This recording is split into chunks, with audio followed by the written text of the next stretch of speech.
Can you walk us through how you've been pushing performance capture from game to game here at Quantic Dream? Performance capture, yes. We've started thinking about performance capture back in 2004. That was in the middle of the production of Fahrenheit.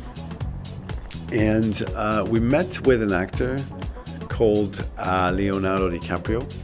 Met him in Los Angeles, and we wanted to know what it would take us to work with an actor of his talent. And we spent a lovely afternoon at his manager's office talking about what it would take us to bring him on board our game. And he told us a lot of important things, like how important the image is for an actor, so physical resemblance to start with, but also that for him to think of being in the game, we would have to guarantee to him that we would be capable of replicating his performance, almost one-to-one. And so we left this meeting disappointed, because at that point we knew that we weren't able at that point to deliver the level of realism that he was expecting. But we started to create a roadmap to getting there, to making sure we could, one, create 3D characters that would be true virtual clones of an actor, and also have the technology and create all the technologies necessary to have a faithful representation of their performance. And project after project, on the casting first in 2006, then Heavy Rain in 2010, then Kara in 2011, we perfected our tools and pipelines, our techniques, up until I would say beyond, where we really believe we are capable of creating virtual clones and capturing the performance of any actor in a very subtle way. So this is where we are today. How many actors can you have on stage now? And what has that opened up for performance? We had up to 6 characters at the same time on stage. And that's very important, but because actors react to each other.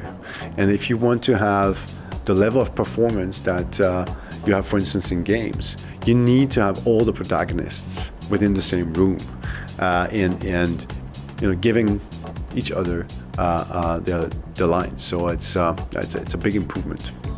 How do sets and props play a role in how you stage performance capture? Props and set elements play, I would say, a little role in a performance capture during a performance capture session, simply because we need to use very basic elements. So it's a simple reference more than anything for the actors.